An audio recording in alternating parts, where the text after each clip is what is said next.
is a good friend of the show and our go-to man for the latest with the confirmations of President Trump's appointees. It's so great to have Mark Lucas back with us on the show today to walk us through the victories that have been won, the fights that we're in, and those on the horizon. And just a note to everyone, it's kind of obvious at this point, but I'm rolling solo today as my fearless co-host Chris is in a meeting that came up last minute. So we'll miss him, but we wish him well in his meeting. And before we get into the conversation today on confirmations and the fights that we have on our hands, let me read the scripture of the day. It's 1 Peter chapter 2, verses 11 and 12. And it says, I might need to go to the eye doctor. My divinely loved friends, since you are resident aliens and foreigners in this world, I appeal to you to divorce yourselves from the evil desires that wage war within you. Live honorable lives as you mix with unbelievers, even though they accuse you of being evildoers. For they will see your beautiful works and have a reason to glorify God in the day he visits us. And the Lord's been speaking to me a lot lately about purity and holiness. And I believe the movement of God we're seeing on college campuses and in individuals is one that is birthing a great hunger and a desire for holiness. The scriptures command us to be holy because the Lord our God is holy. And that is not holiness as in religious acts, right? It's purity in our innermost selves, because that's the kind of purity that will overflow in all we say and do. In the Lord's eyes, there's no division between the secular and the sacred. He instructed us to do all of our work as unto the Lord, not just the parts that we think are religious.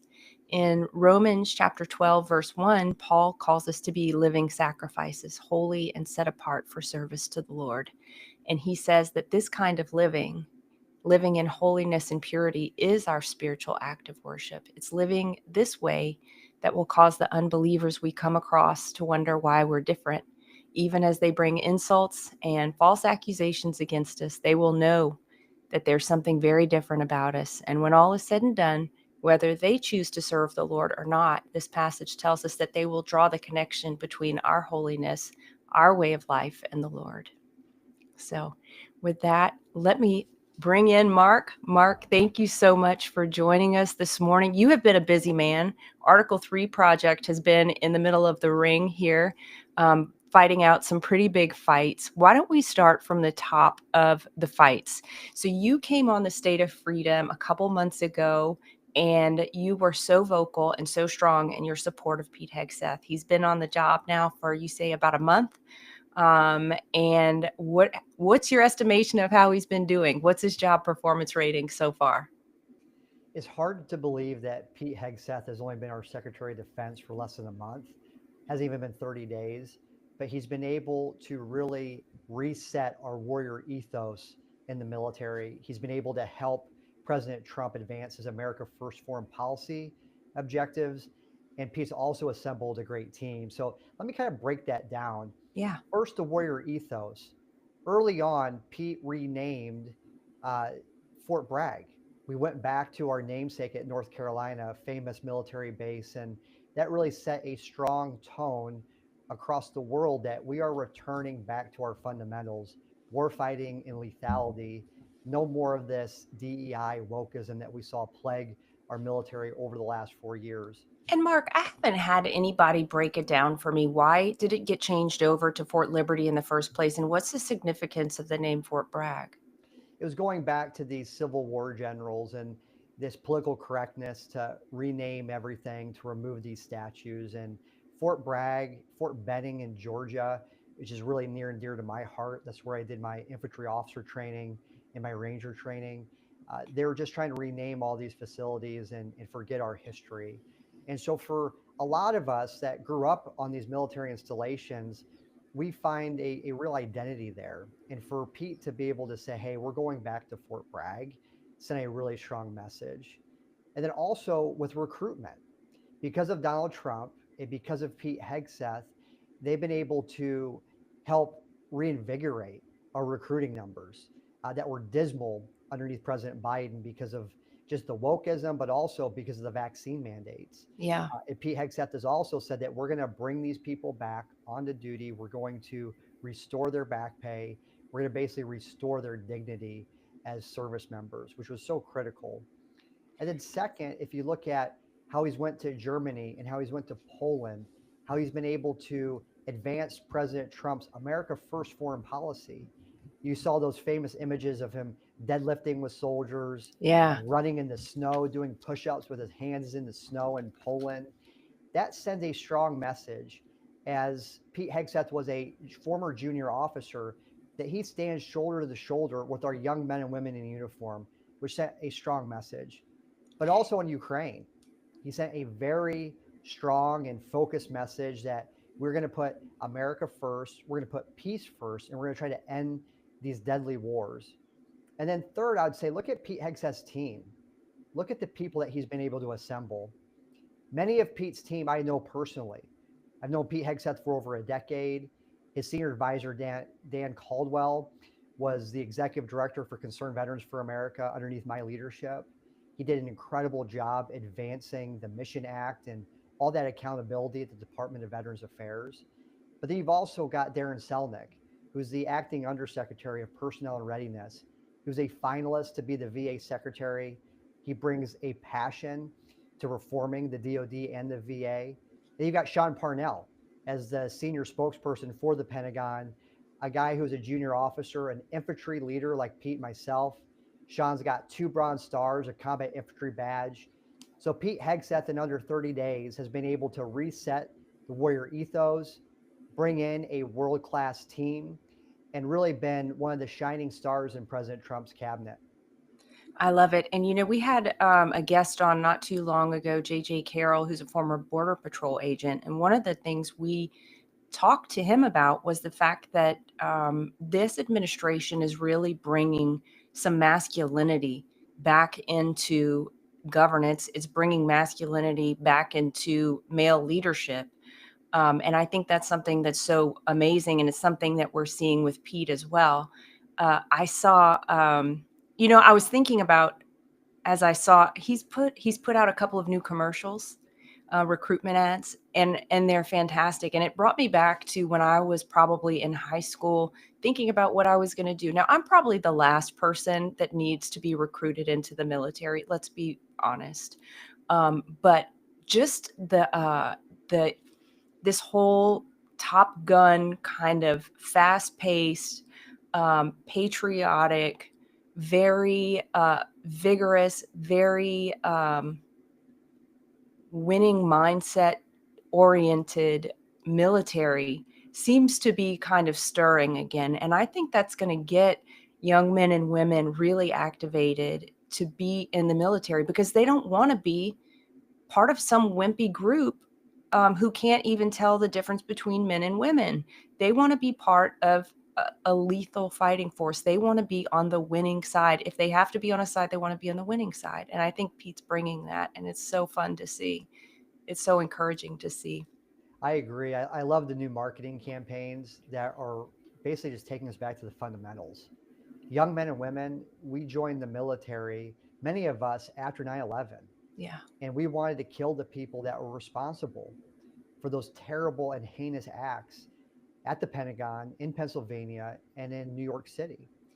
And so our military is supposed to be a lethal fighting force, and we need to train for the unthinkable.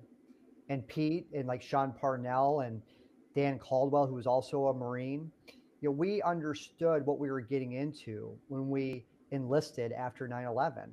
We've wanted to fight the enemies of the United States. And the young men and women who raise up their right hand and swear an oath to the Constitution and put on that uniform, they don't want this wokeism. They don't want DEI. They can get that at a Kamala Harris rally. Yeah. They join to learn how to become a lethal fighting force. And the mission of our military is to close with and destroy the enemies of the United States in close combat. We train as hard as we can. We want to sweat here at home, so we hopefully don't have to bleed overseas in combat. That's a part of the warrior ethos. And Pete Hegseth is really returning us to those fundamentals of shoot, move, communicate, stop bleeding. That's what we do as infantry officers. And he's probably the first Secretary of Defense in a very long time to have the actual physical capability to be out there with the men doing PT. And that's leadership by example. Yeah, You know, you look at General Mark Milley, you looked at our former Secretary of Defense Lloyd Austin. Those guys weren't physically fit. I also don't think they were that mentally competent either. When you look right. at the botched withdrawal in Afghanistan, but Pete's able to go into those formations and he demands respect because he lives by example. I love the fact that he was running in the snow, he was deadlifting with those guys, and he gave a speech recently where he said that as a junior officer, he used to run away from the flagpole. But as the Secretary of Defense, now he is the flagpole. And what that means is at a company or battalion or brigade headquarters, you have the flagpole, you have the guidon for that element. And as a junior officer or as a enlisted guy, you want to be as far away from headquarters as possible. And Pete joked and said, I understand how it feels to be in your boots. I'm going to serve you, the warfighter. And that's a refreshing stance from our new Secretary of Defense. It absolutely is. And speaking of refreshing, there's another big victory you guys won. We all won as Americans this past week, and that is the confirmation of RFK Jr., which was very iffy there for a while. Could you tell us a little bit about the fight there and what ultimately got us across the finish line with him? Well, the Article 3 project has built this action center, and we're able to connect grassroots volunteers all across the country to their elected officials. And you can email them, call them, and you can light them up on social media in less than 3 minutes. And we've had over 55,000 people take over 200,000 actions since these confirmations started. And we launched these action centers in December. Kash Patel and Pete Hegseth, if you listen to the conventional wisdom in Washington, their nominations were dead on arrival. Yeah, And Mike Davis and I, along with others at the Article 3 Project, went on a really intensive media campaign, driving people to the Action Center and putting heat on those United States senators. And Mike likes to say he gave some United States senators an attitude adjustment. But if I it love weren't that. for your listeners and people all across the country, we wouldn't be able to defend President Trump's nominees. And these senators, they have two different groups of people they can listen to. They can listen to the people in Washington, or they can listen to the grassroots. And the grassroots, our voice was louder and it was more effective, and we were able to defeat Washington. That's amazing, including defeat Washington against our very own Senator Bill Cassidy, who was very squishy, very non-committal on this.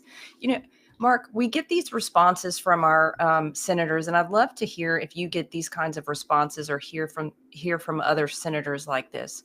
We are taking all information in. We will let you know what we decide after after we review all the information. Like, they refuse to give the people who put them in office a fair, solid, straightforward answer. What is up with that? It seems like Republicans in the Senate tend to spend more time on their advise and consent role when it's Republican nominees. But when it was Joe Biden and his nominees, they sailed through. Yeah, So I the don't freaks on understand parade.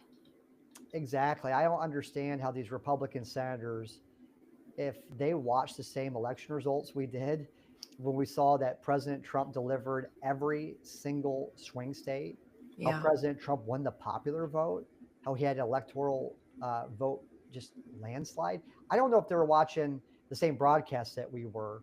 So they came in to Washington during that lame duck session. That's the period after the election before the new Congress is sworn in. And several of them made some missteps. And they didn't early on adamantly support President Trump's cabinet.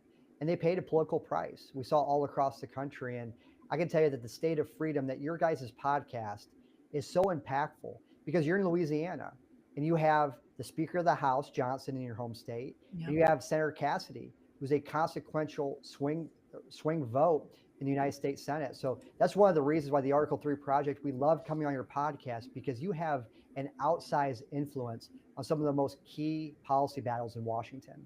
Well, thank you, Mark. And Chris's group, the Louisiana Citizen Advocacy Group, is also in the fight right alongside with the Article 3 project, especially pushing Cassidy and Kennedy on these critical votes because they are squishy. I don't know how else to say it. They're very squishy. They're very non-committal. Of course, Kennedy has the best sense of humor and one-liners of anyone in the entire Congress put together.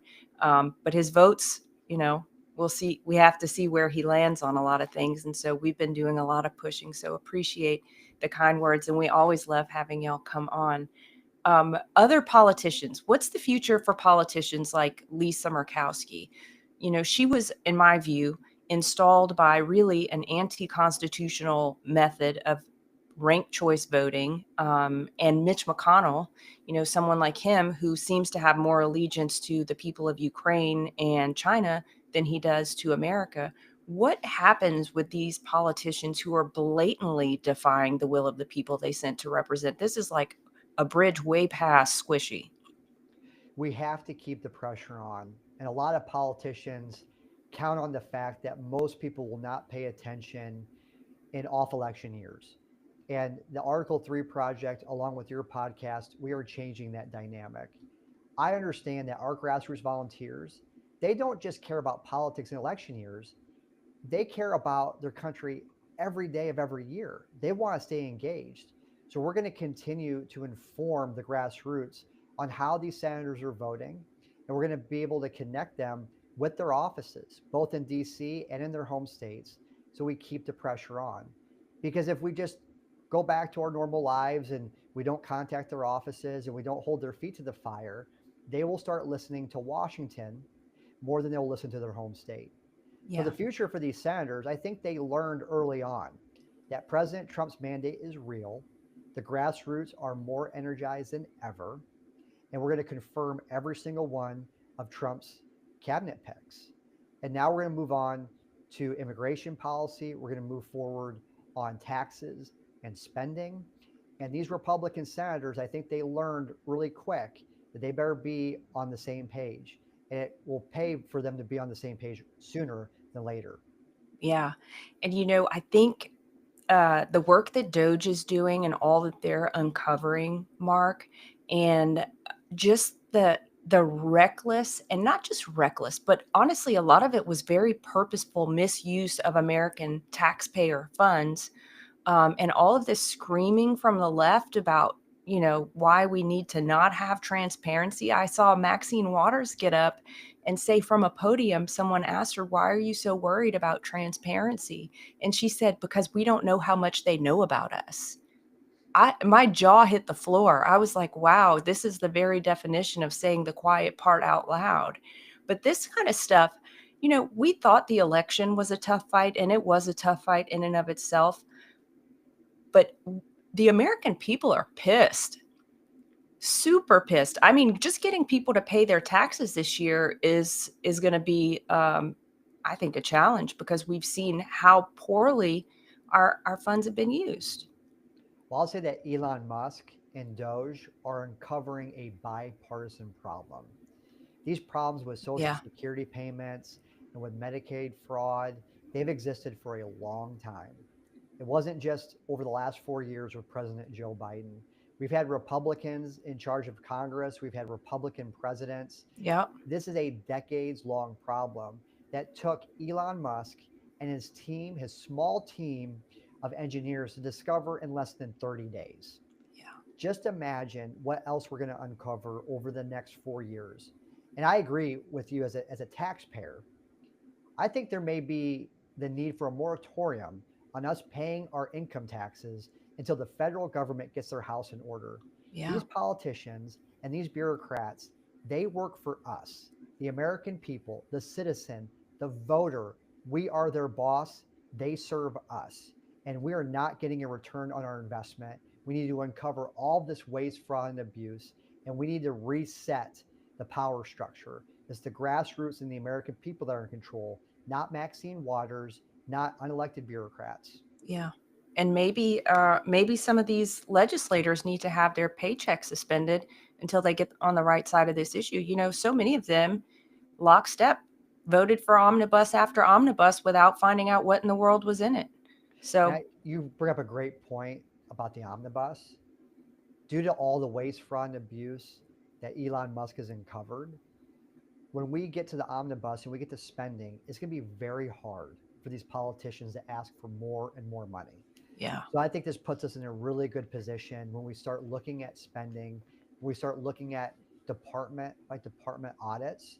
I'm very happy to see that Elon's going to audit the IRS. I think Yeah. that's a political winner.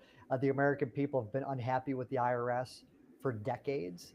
And we're going to reset the established order here that the grassroots are going to be in control, that we're going to start driving these policy outcomes because the people in Washington, they failed us for way too long. Yeah. And Mark, one other thing about Doge is that it is shining a light that this is possible, and it's putting pressure on, I believe, state governments to get their houses in order, because our budgets at the state level are obviously much, much smaller, but the waste is just as vulgar as it is at the national level. So I am prayerful and will be very vocal about that happening in Louisiana. And I'm sure listeners across the country are wanting to see an accounting for where their state tax dollars are going as well. Absolutely. I think several states have set up Doge-like entities to take a look at waste, fraud, and abuse. It happens at every level of government. Yeah. These politicians, they're lazy. These bureaucrats, they're unaccountable. So we're going to be able to see large savings all across every spectrum of our government, which is going to be good for taxpayers, but also is going to really wake people up to say, I need to pay attention to what my politicians are doing every day of the year because there's just so much at stake. Think about this. We almost lost our country. The last 4 years of Joe Biden were a complete disaster. We saw lawfare like we never seen before. We saw out of control spending. We saw no accountability. And the America that we once knew didn't exist anymore. And if it weren't for President Trump, we would not have this constitutional republic. I truly believe that. So it gives us a second chance as citizens to reassert ourselves and say we are in control. We're going to demand results from our federal and state and local government. Yeah. Speaking of which, Kash Patel, all eyes are on him. The memes are out of control. I'm absolutely obsessed with the memes of Kash Patel and his laser eyes, with his gladiator outfit on. Article 3 project has an action item up on Kash. He is set for, I believe, a vote today. Tell us what's going on with Kash. What do you expect to happen? Kash Patel has been the most popular nominee from President Trump. The Article 3 Action Center has seen more grassroots activity in support of his nomination than any other person. And it's because of what we saw with this weaponized Department of Justice, the weaponized FBI, this unprecedented and illegal lawfare that was waged against President Trump, and parents who were going to school board meetings, old ladies who are praying in front of abortion clinics. This unprecedented lawfare has delivered us the opportunity to bring in a reformer like Kash Patel to the FBI. So the Article 3 Action Center has an alert where you can call, email, and you can light up your senators on social media saying you need to support Kash Patel because we need to bring desperate reforms to the FBI. Yeah, absolutely. We'll have that in the show notes for everyone. And I believe Chris has one up as well. So we'll make sure. I mean, I'm just going to do both of them because what's it going to hurt? Okay, this is a very serious question. Is there anything you can do or we can do as citizens to make Watermelon Head Adam Schiff cry harder than is there anything we can do besides getting Kash Patel to make him cry harder? I don't know. You're seeing these senators just lose their minds on some of these nominees. And I think President Trump, along with J.D. Vance, and these other leaders like Kash Patel, Pete Hegseth, have really broken the Democrat Party. Yeah. And if you look at people like Tulsi Gabbard and RFK Jr., former Democrats who have switched sides, who are in this new Republican administration, they pose a serious threat to the Democrat Party. So I think when you see Schiff and Maxine Waters and these people during these confirmation hearings, these Democrats really lose their minds, is because they realize the end may be near. They feel the heat from the American people. They know how hard it's going to be to cover up their crimes. I just saw recently that there's been a record number of searches on Google for how to wipe hard drives, how to hire personal attorneys. Washington, they are shaking in their boots right now, and they should be, They because should be. I believe they broke serious federal crimes and or federal law, and they need to be held accountable. They do need to be held accountable. And Mark, I was even thinking about the political elite, the political class has been losing their collective minds. But also the media class has been losing their minds. Caroline Levitt, 27-year-old, just blowing them out of the water every single day she shows up. And I think one thing that Trump's nominees or picks have been is incredibly strong and relentless and unapologetic. I think that about Stephen Miller. He's out there every single day slinging, just completely slinging punches and not taking any crap. He's not accepting the garbage premise that they give him. Caroline Levitt's out there with the receipts every single day of the week. It's just a beautiful thing to see. It's great to feel like not just the momentum, but for so long, people on the right have felt, walked on eggshells and tiptoed around people's feelings and, wanted to be the compassionate conservatives or whatever kind of nonsense came out of the 90s to make us feel like we couldn't actually fight. And this crew of people are fighting hard. And one of the reasons the media is just losing it is because I think they were lulled into a slumber by Sleepy Joe and his sleepy administration. They put lids early on in the day. They held hardly any press conferences. His cabinet were ineffective. They weren't like Pete Hegseth, great communicators. They weren't like Donald Trump, who was signing a bunch of executive orders in the Oval Office as he was taking questions from the press. President Trump is dictating an incredible pace, and the media can't keep up. There's Yeah. only so many producers, there's only so many writers, and they can't keep up with just the amount of activity that's coming out of this administration.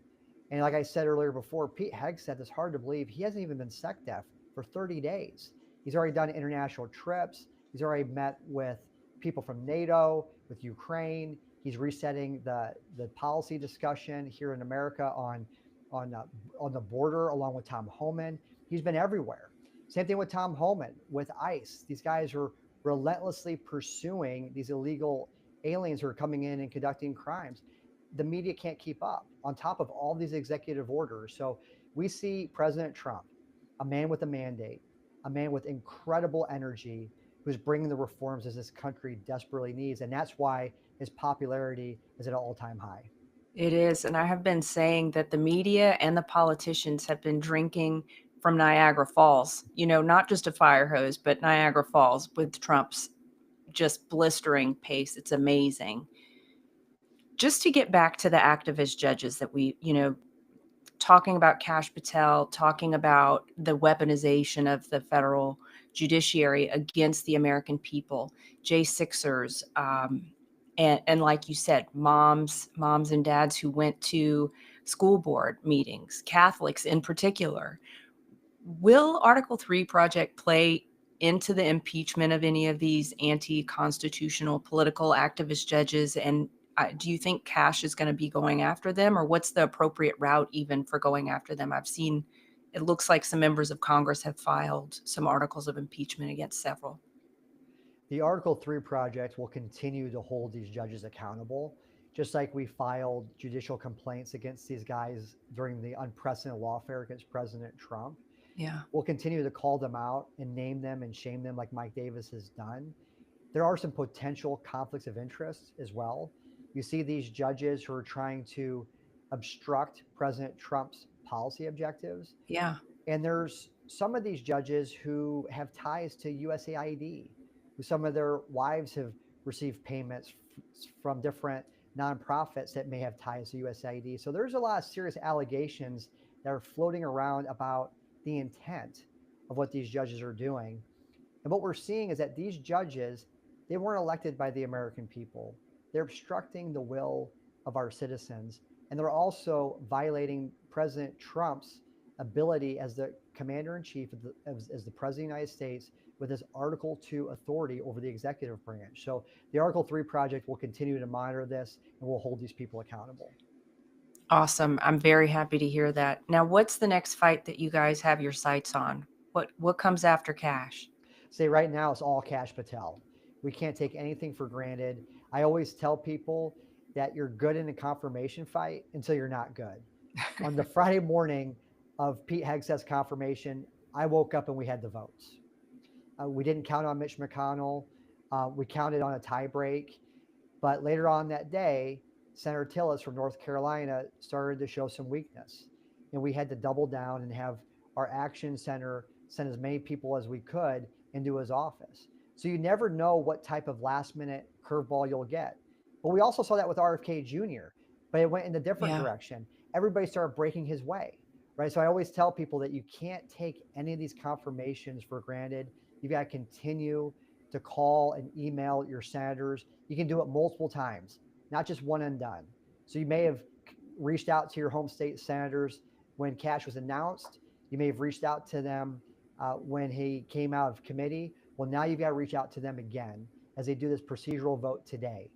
And then within the next, 2 or 3 days, when he's finally confirmed, reach out to them again. They need a constant drumbeat of grassroots activities so people know that the grassroots is with them. So that's why I would say is we're focused on Kash Patel.